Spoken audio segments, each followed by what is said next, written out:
Hey everyone, I'm here with Audrey Davidheiser. Audrey is a licensed psychologist and also the author of Grieving Wholeheartedly. Hi Audrey, how are you doing? I'm doing well. Thank you so much for having me. Yeah, I'm so glad that you're here. Audrey, tell us just a little bit about what you do. Yes, so I'm a certified IFS therapist. I know we'll talk some more about IFS, but I hmm see adults. I have a private practice and I just do IFS with them. And then I'm also an author, so I write a lot. And guess what I write about? Also IFS. And I love it because it's so effective in helping, alleviate human pain. Yeah. It's so interesting. So, and IFS stands for Internal Family Systems, right? That is Uh, correct. yeah. So tell us a little bit. I'd love to just kind of hear what drew you to internal family systems initially. Yeah, so I've been licensed for 16, 17 years now. And so during the course of time, and of course, in my school, I was exposed to many different modalities. But then I heard about IFS. And at first, to be honest with you, it did nothing. It was Hmm. maybe a boring presentation or something. It just did nothing.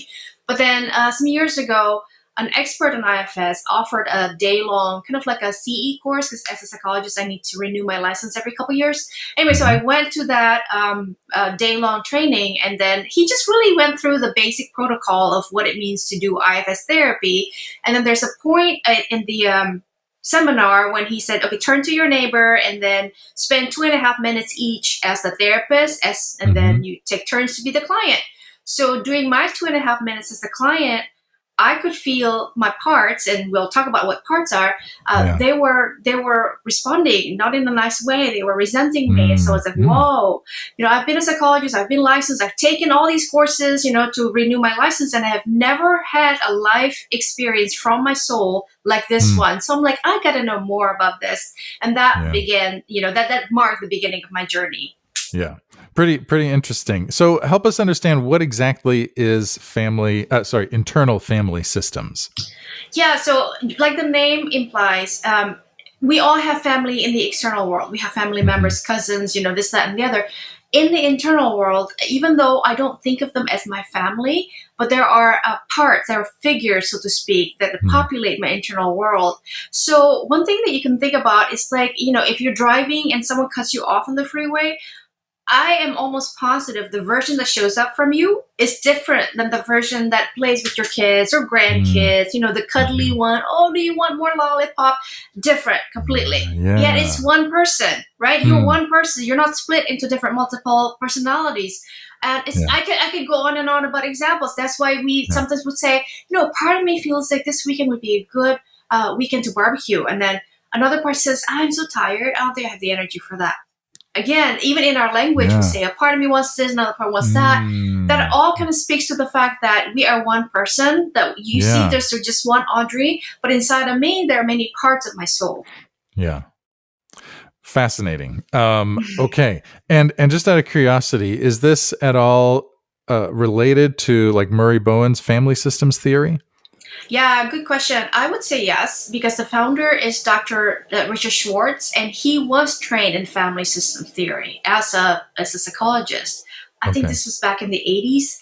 Hmm. And he did it again and again. And then, yeah, it's a long story. You can read it in any number of his books. But anyway, Yeah. it didn't really work for him. And that's how he stumbled upon, hey, everybody has parts and everybody has a self. But yeah, he Uh-huh. kind of modeled internal family systems on family system theory.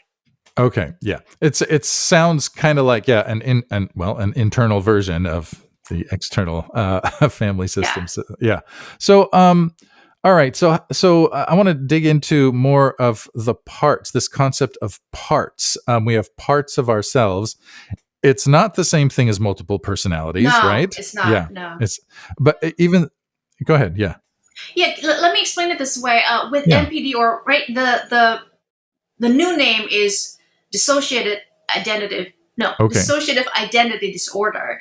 Okay. And the difference between DID and people like you and me is that with DID, the parts are really rigid, and so Hmm. they don't necessarily know there are other parts in the system. They think Yeah. they're it, but then Right. there's a switch happening, and then the other part, again, doesn't know that there was another part that took over.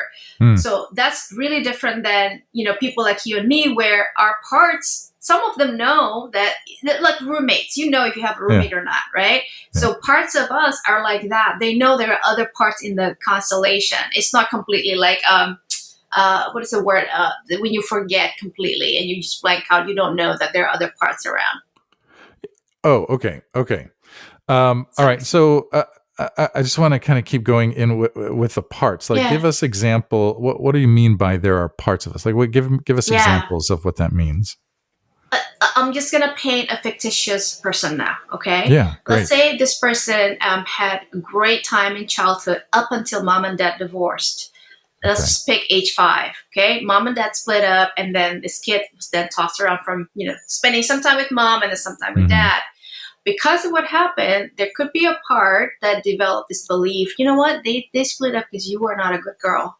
If you had just behaved better, they would have stayed with you. So that's a part. And then to cover that part that feels like, oh, I wasn't good enough for my own parents, another part said, well, then we're going to achieve. We're just going to get all the A's that we're going to get at all costs. If that means burning the midnight oil, if that means cheating, that's another part. But then this person found Jesus and became a Christian.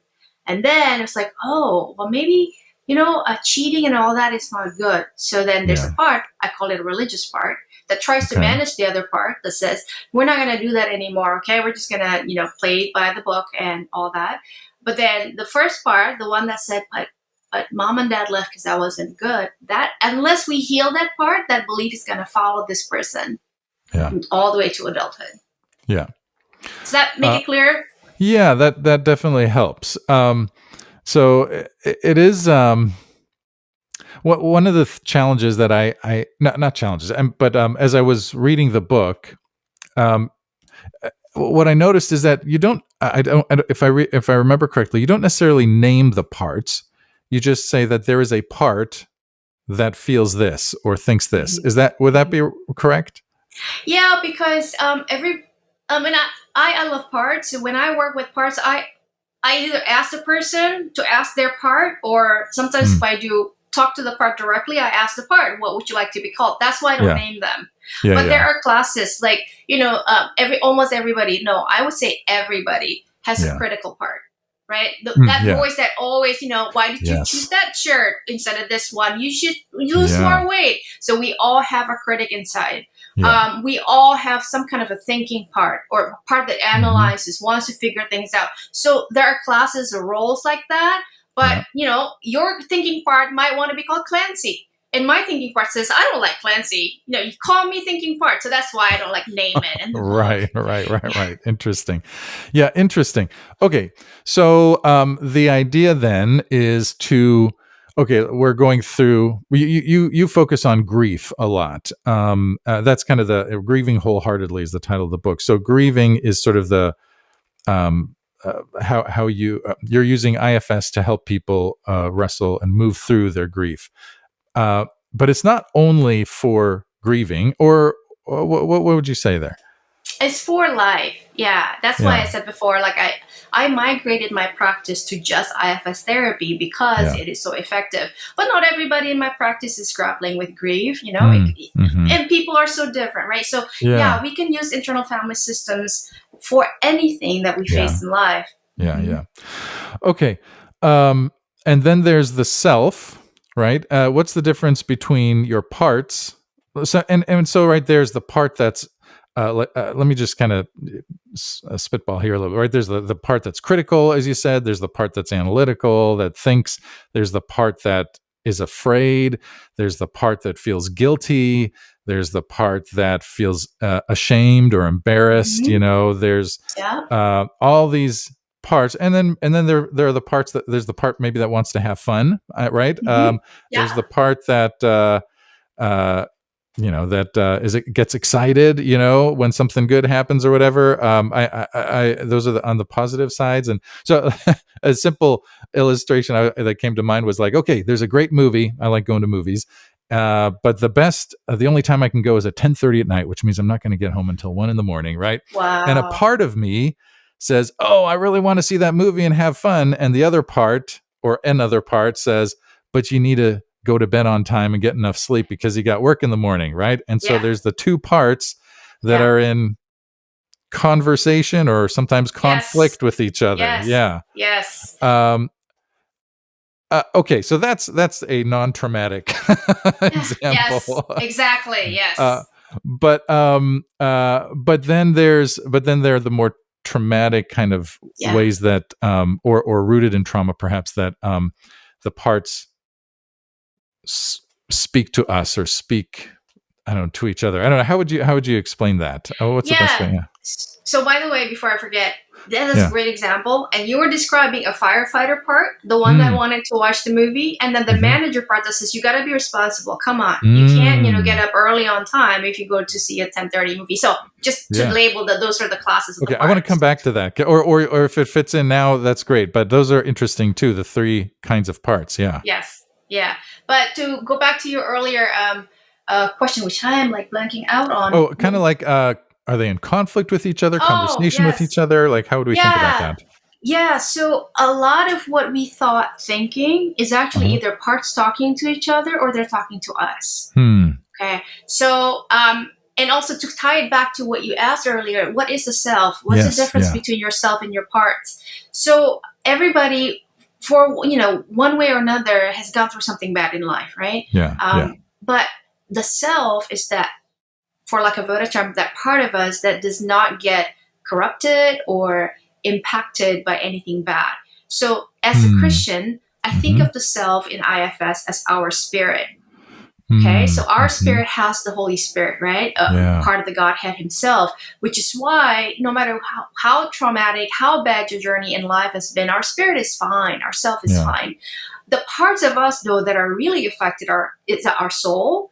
And again, in the terminology that I'm tying together, or it could be all the parts of our soul. So again, a lot of the people in the Christian world know the soul is mind, will, and emotions, right? That's kind of pretty popular. So the understanding that the soul has parts is kind of out there for the Christian world. All I'm saying is, hey, can we broaden it a bit and say, well, maybe it's not just 3 parts, maybe it's multiple parts, and we don't need to necessarily know how many. Just the fact that our soul is so rich, our experience, right? If you go do anything, ride a bike, go to Disneyland, drive your car, anything at all, you will have multiple experiences. Part of you would feel, I hate this, I'm stuck in traffic again. Another part says, be thankful, at least you have a car. Those are just examples of how rich our soul is. That's because there's parts there.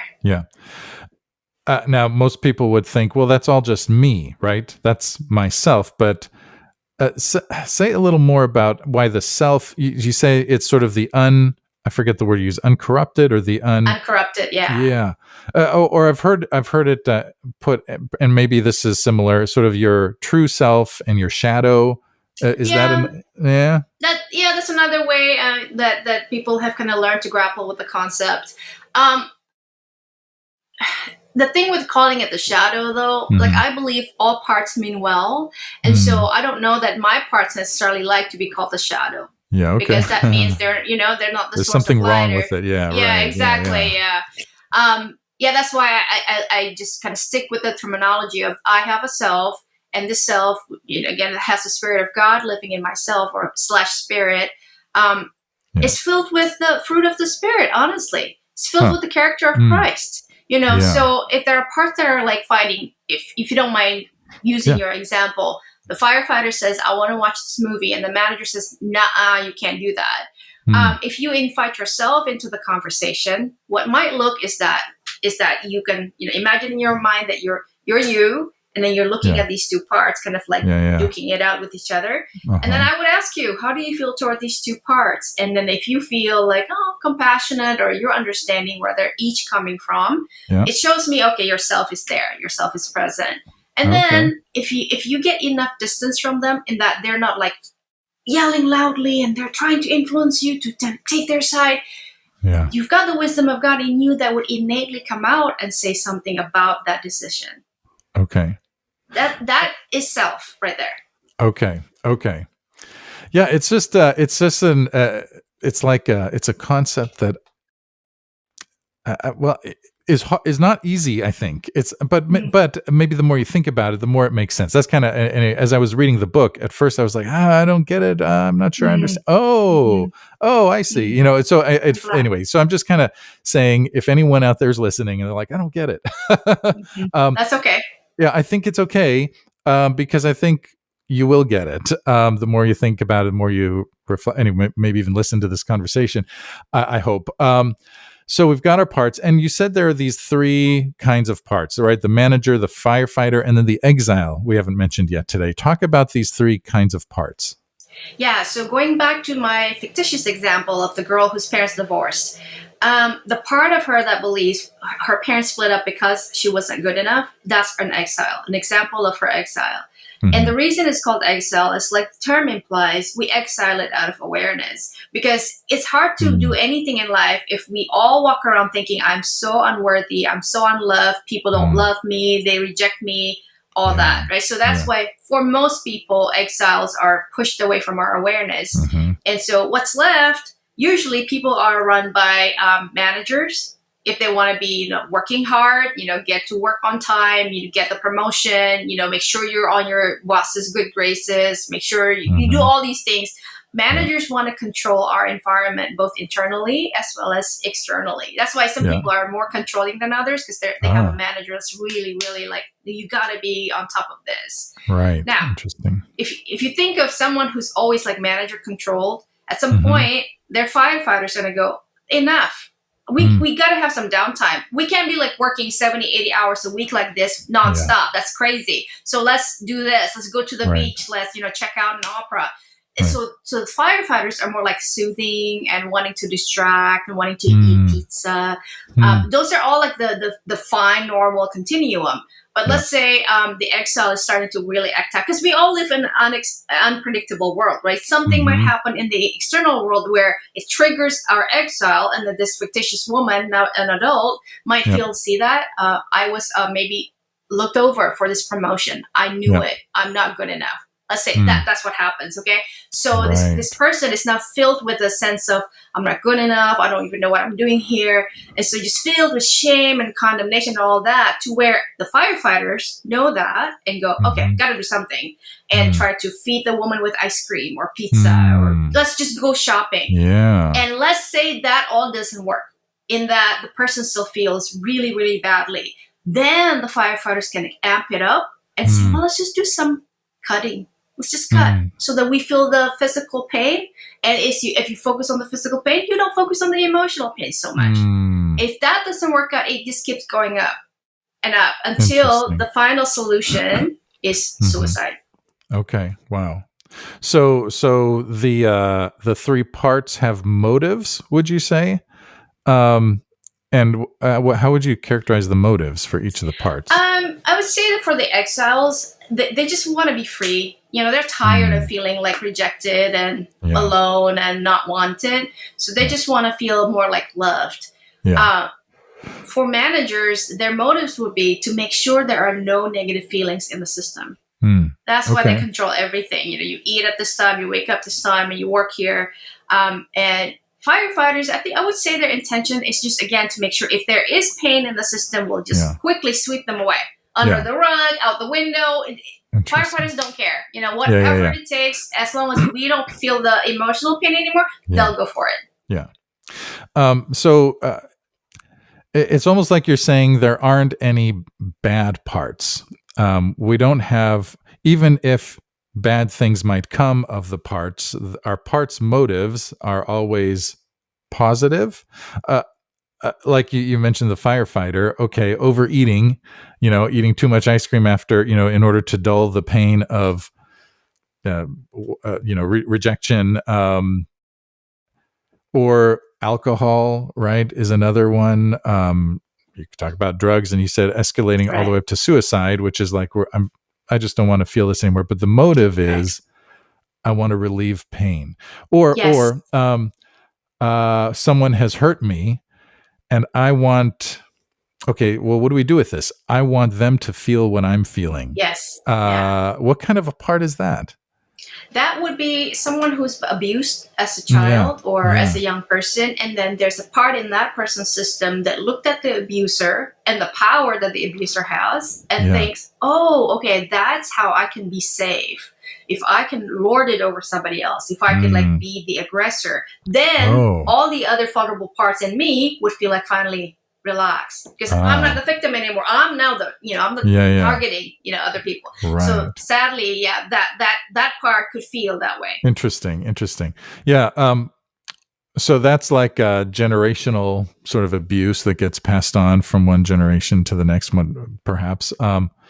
But even like revenge, right? I mean, Mhm. so where does okay? I wasn't expecting to ask this question, but where does sin fit into this? Yes, perfect. Yeah. Yeah, So sin fit in that if you remember that one of the definitions of sin is really missing the mark, right? yeah, yeah. So our parts think they're doing these things for our good, but they miss the mark. Hmm. Because if you boil it down, most people, not again, not all, but most people, their parts are younger than them. Hmm. Well, I work with adults. I also Yeah. need to say that I don't work with Okay. kids. Okay. But yeah, so if you're thinking of parts as really kind of youngish, like teenager, 9, 10-year-olds, they don't have the brain of an adult. So they really think this is the best that I'm doing. This is for your sake. So you just got to do it this way. Yeah. But they don't have the bigger picture of no. Actually, Yeah. if you do eat too much ice cream, Yeah. that's not going to be good for your health. You're going to gain weight. You're going to feel even worse about your self-image and so Yeah. on. They don't think that way. Especially if we're talking about firefighters, they really don't give any care at all about what we say, about what society says, what the church says. Yeah. They don't care because Hmm. all they care about is there's pain in the system. I'm eliminating it at all costs. Yeah. Yeah, so that's where sin can come in. Well, I hope okay. I'm like tying it. Yeah. Well, okay, and so gosh, I'm trying to figure out. It makes it almost sound like, well, it's excusable. Can like No, yeah. absolutely not. Okay, so Yeah. help me understand that. Yeah. Yeah, because first of all, we all have a self.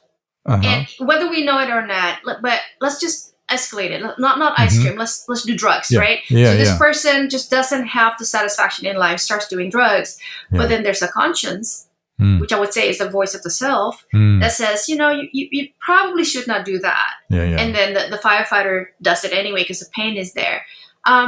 It's not inexcusable because the Bible says if you know that you're doing something that you're not supposed to do, that's sin. Yeah, right. So if the self is saying to this part, you really should lay off of drugs, you should not do that, or video games or anything, and then the part does it anyway, Yeah. then that's missing the mark or sin. Yeah.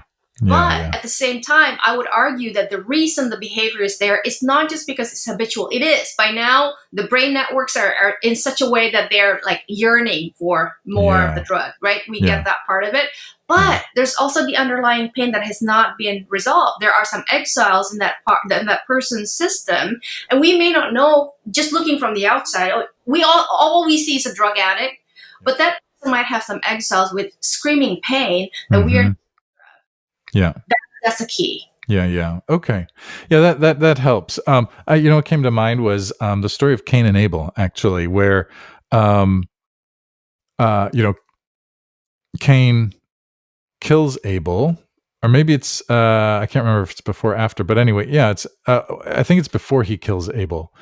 But his offering has been rejected, and then God says to Cain, and I'm trying to remember something like, if you do what is right, will you not be accepted? But if you do what is wrong, sin is. I'm remembering this better than I thought. Sin is crouching at your door and is ready to pounce. So anyway, almost like that's one of his parts. Yes, Maybe. I love that. Yes, Yeah. I love that. So in other words, there's a part that feels rejected, like Mm-hmm. how shameful that I'm an older kid, Sure. so I Oh yeah, understand. me too. But yeah, I'm the older kid here, and my offering is rejected to my baby brother. Okay, so there's a part that's ashamed, and there's a part that's outraged, and you're right. That could be a part that goes, well, I know exactly how we can get out of this. Yeah. Although, having said that, we also don't know if that part was influenced by some, dark side. You know what I mean? Sure. Like, yeah, exactly. So, because parts could be susceptible to that as well. Yeah. Anyway, I think this is fascinating, and we could probably keep going on the sin conversation for a long time. I would love to talk about, kind of bring it around to pastors and leaders in churches, because we've Yeah. got our parts, right? I'm a Yes. pastor of a Presbyterian church, and okay, I'm going to give you an example of a part Okay. that crept in. I don't know what part that would be. Several months ago, I was greeting people after the service, and a new person came up to me and said, very friendly, "Hi, my name is so and so, and really nice to meet you. I have a question for you. Is this a Mm, spirit-filled church?" And my defenses kind of went up, right? And I'm like, this sounds like an accusation, or like a yeah. potential accusation, right? And so I responded kind of abruptly. Of course, it's a spirit-filled church. The Holy Spirit is here, so we're a spirit-filled church. Yes. That's not exactly what you meant, probably, but anyway. Later, I stepped back and I was like, oh gosh, I need to Yeah. slow down when I'm asked Yeah. questions that feel, like some sort of a test. Yeah. So anyway, those are the kinds of things that we pastors have to, Yeah. work through. Yeah. Maybe talk to me about the parts that might have been involved in there, and as those who are listening, that maybe they can apply to their experiences in various ways. Yeah. I love that example Yeah. because you just named one of the principles of IFS, which is blended and unblended. Oh yeah. What Yeah. what happened when this Abby, the Hmm. person that asked the The question, person, when sure. Abby, yeah, right, Yeah. exactly. When Abby asked that question, I think there's some response in your system, and then there's a Hmm. part that immediately blended with you and said, "I got this." Basically, let Yeah. me answer for you, and Yeah. so it came out in that what you said. Yeah. So if something similar happens and you can feel like the shock or, oh, I did not expect that kind of question, Yeah. you can do what we call a U-turn, which is talk to your parts and say, okay, guys, please give me some space. Let me be myself. Because if Mm. I answer for myself, I'm pretty sure the answer is going to be a lot more Mm. palatable than if one of you blends with me and Yeah. pretends like you're me and give the answer. Because I mean, Mm. parts are really well intentioned, but they're not us. They're not ourselves. Yeah. So their answer could be very well scripted, but the tone is a little off, Yeah. or your facial expression could be a little bit like just a little off, Mm. that Yeah. people Yeah. that know Yeah. you would know that's not that Yeah. person's self. Right. So that's why this is my recommendation. It's Uh-huh. always helpful to work with our own parts when we have some downtime. It doesn't have to be anything spooky. It could Hmm. be as simple as, hey, I'm here. Is there any part of me that wants to talk to me? Or do you want to like review the events of the day? Did you feel like embarrassed or ashamed Yeah. or taken aback by anything? I'm here. I'll help you out. Yeah. That's so interesting. And the concept of blending. I wasn't sure at first as I was reading the book, if blending was a good thing or a bad thing, but it seems like, okay, it's not a necessarily a good thing for our parts to blend with ourself. Am I saying Let's see. In some cases, it could be really good. Like, for instance, if you're playing hmm. with your kids or your niece and nephews and you have a part that Oh. loves joy and it blends with you to where you Huh. don't care. People think he's acting like a little kid. You don't care if they say that. You just want to Hmm. have fun with your kids. So Yeah. this part blends with you and you're just like all out and you just Ah. dance around like a fool. So Yeah. that's like on the one spectrum. Okay. But on the other spectrum is, like someone who's really, really angry and they could be cursing left and right. And they're a Christian, by the way. Okay. So that's an angry part that blends with them to Hmm. where they just like, slam the door and, again, call everybody Yeah. names. And then after the rage session subsides, the person goes, what happened? Like, Yeah. I'm not usually Yeah. like that. And that's an example of an angry part that is so raging, and Yeah. blending is not that good. Yeah. Yeah. Okay, that makes a lot of sense. Okay, and then as pastors, right? This is very helpful, including the concept of blending, because we want to respond to people, right? We want to love people. We want to we want people to feel loved and welcomed, and point them to God, to Jesus, who loves them unconditionally, and of course, a lot of times the way people can begin to experience God's love is when they feel it from other followers of Jesus, right, and their love. And so, So, as pastors, that's something for us to continually work on. I think this is why probably spiritual direction is good or therapy is good, right? Space to, and I'm sure, whether it's IFS or something else, but just space for us to reflect on who am I as God's beloved, and what are these? And I think this is super helpful. What are these other parts? Who are the parts, and how do I love my parts? Yeah. Um, I think that um, the more that I can love my parts, and I've had this experience without having the language in the past. The more I love my parts, it's like the more I love myself. That's it. Something like that. Yeah. That's Yeah. it. And then the more that I can love others around me, right? As a Right. dad, as a husband, as a pastor, as a neighbor. Right. Okay, and now I want to zero in. Any thoughts on that before I Yes, go? just quickly. So the first time I really encountered IFS, and I told you before that my parts were resenting me. Mm, That's because I'm a therapist, and yeah. before I found out about IFS, my focus was my clients, all people on the outside Mm, world. So in that training, in the 2.5 minutes, my parts were telling me, "You're always so busy for other people and not for mm, us. We mm, need your attention too, you know." So mm, I'm using that as an illustration because pastors care about their flocks, right? yeah. I mean, they're Yeah. like on the clock almost all the time, if not all the time. And so I'm not going to pretend that I even know what all the pastors' parts are saying, but if I have to guess, it probably is a little similar to what my parts were Yeah. feeling initially with me. Because Mhm. again, the focus of the pastor is always outward, Right. always let me just give, give, give, give, give. Meanwhile, the parts are feeling exhausted, they're feeling Mhm. burned out, they're feeling unheard, uncared for. So that's just to say, I completely affirm what you said Yeah. before, which is pastors do need some time to just be with themselves, just recuperate and care for their own soul. Yeah. Essentially, that's what I'm saying. Yeah. Yeah. Amen. And I think that applies very well then to what we talk a lot about on this podcast, which is adaptive leadership. So leading congregations through change, which involves it's challenging, right? Because there's always some kind of loss involved for a congregation, for people, not maybe for everyone, but for some people in a congregation, right? If we're gonna change the carpet, for some people it's no big deal. For other people, wait, but my family contributed to paying for and installing that carpet, Right. 30 years ago, and so. And that's a simple kind of change, but there are other kinds of bigger changes. Sometimes change is thrust upon us.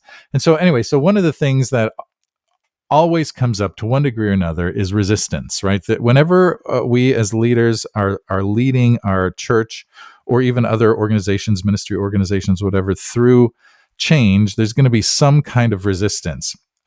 So thinking about IFS is helpful, not only in terms of what's going on in me, I think, but in terms of thinking about what's going on in those that may be resisting. So my question kind of broadly is, how can IFS help me as a pastor build the resilience that I need to work with those who are resisting whatever our church may be needing to do to change? Yeah. Yeah. So the first is I always make sure that we come from ourselves, Mhm. because there are parts that are like ourselves in that they really even think they are ourselves, but they're not. So Hmm. whatever it is that you wanted to implement in your church, make sure it comes from yourself first. Yeah. And when you relate to the congregation, there's a difference between your part saying it or yourself introducing it. Yeah. Is there time to give a quick example? Yeah, for sure. Go for it. So there, years and years and years ago, I was part of a church where the senior pastor basically said, "Okay, instead of having two choirs, now we're going to have one choir. All right, bye, see you, next Sunday or whatever." Mm-hmm. And then there was so much pushback in the members, and wasn't. Yeah, I just heard about it, and then apparently what happened was that they felt like unheard of, or not unheard of, unappreciated, underappreciated, because it was a very matter of fact part of the pastor that says, "We're not going to do this, we're going to do that, and that's that." But like you said, there are feelings, there are memories, with these two separate choirs that now are forced to combine into one. So that's what I mean. Make sure that when you even announce it. It's yourself that's doing the announcing and not some part of you, because it will land differently on different. Here, this is the key. If I am parts led, I'm going to invite your part to also respond to it, because parts always beget parts. But if I am self led, then I'm going to invite yourself to also respond to myself, because self begets self. Kind of like deep calling out to the same principle. Okay. So that's one piece of it as the pastor. But the other piece, of course, is that everybody's got parts. So you can be the most self-led, you could be calm, you could be curious, you could be compassionate, and still there's somebody in the congregation that says, I'm not going to change the carpet. If you dare, I'm going to bring all my family out. I'm going to write, bad reviews about your church. Okay. So don't even dare to do that. Well, there's a part in that person that responds, right? So you could do a number of things. You could say, for instance, to everybody, hey, I realize that there's a lot of resistance about changing the carpet. I respect that. I'm just curious, if you don't mind, can it take some time and then be quiet and then find out, is that the only voice you hear inside? Or is there like other voices that say things like, it's just carpet, right? I mean, I know your parents help pay for it, but you do know that it's old and it's decrepit. Maybe it's okay. Do you hear something like that? Do you hear another that says, we need to really put our minds on things above and not things below? Carpet is pretty below, so maybe it's okay if the pastor wants to change it.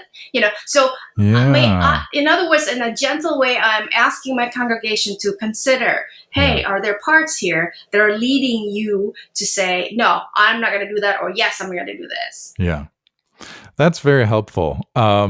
Even leading your own congregation through a sort of IFS process, without saying that that's what it is, but that's great. That's great. And then I love the example that you gave, about the pastor who just announced we're going to combine two choirs into one. I mean, my gut response is just like, well, that's bad leadership, because you do have to. Part of adaptive leadership is bringing people along with you on that journey, right? Yes. Rather than just making announcements. This is what we're gonna do. Get on the bus or get run over. And so so anyway, I don't know what was. I don't know this pastor. I don't know anything about what might have been going on, but I can imagine, there was probably some fear. The fear part said, just get it over with, and move on. Or there's the, the managers, right, who are just saying, we've got to make this change, and so let's make it happen, right? And what other parts in the choir example might have been involved in your, as you think about that? It could be just a sense of, I need to take a leadership. I need to be a leader, and a good leader is a decisive leader. Therefore, I'm making my decision. Everybody's just going to follow, which is not really servant leadership either, right? It's more like top down. Whatever I say, everybody follows. It could be, this is how this pastor was pastored. Yeah. And so this is the only example that this person is aware of. And so it's just handing it down. Here you go. I was handed this. I'm going to hand this down to you. Yeah. Interesting. Yeah. Anyway, I think thinking through, like in this example, just the kinds of parts that might have been involved, whether or not those were actually his parts active in that situation, right? It can help us as pastors to think about, okay, what are the parts that are speaking right now? Yeah. Instead of trying to figure it out, ask. So if a thought comes, a thought comes, we need to change the, the color of the sanctuary, and I'm going to make the announcement on Sunday. Yeah. Okay. If this is my thought, if I'm the pastor, I'm going to go, okay, I heard that thought. Hey, could I ask you who said that? Which part of me said that? I just ask. And then if this is the first time I say it, probably there would be a little bit like, what are you talking about? There's just us here. And then I'll go, no, actually, sorry to say, but there's actually more than one part here. So I'm just curious, what part of you, like, what are you trying to do for me? And maybe if the part wants to, like, get over its surprise that I'm actually talking back to it, it'll say, well, I'm the one that always helps you to get things, ready to go. I'm good with checklists, and I know all the things that need to be done at church, and I just want to, like, tick them off. Okay, got it. So you just want to be organized. Is that right? Yes. Okay. thank you for that intention. Could you let me handle it? Because number one, I haven't even talked about this idea with my board. Yeah. Or I haven't even checked with my other parts, or I haven't even Mhm. checked with God. Is this even a good idea? So would you mind, don't like run with it and blend with me on Sunday and say, hey guys, we're going to change the color.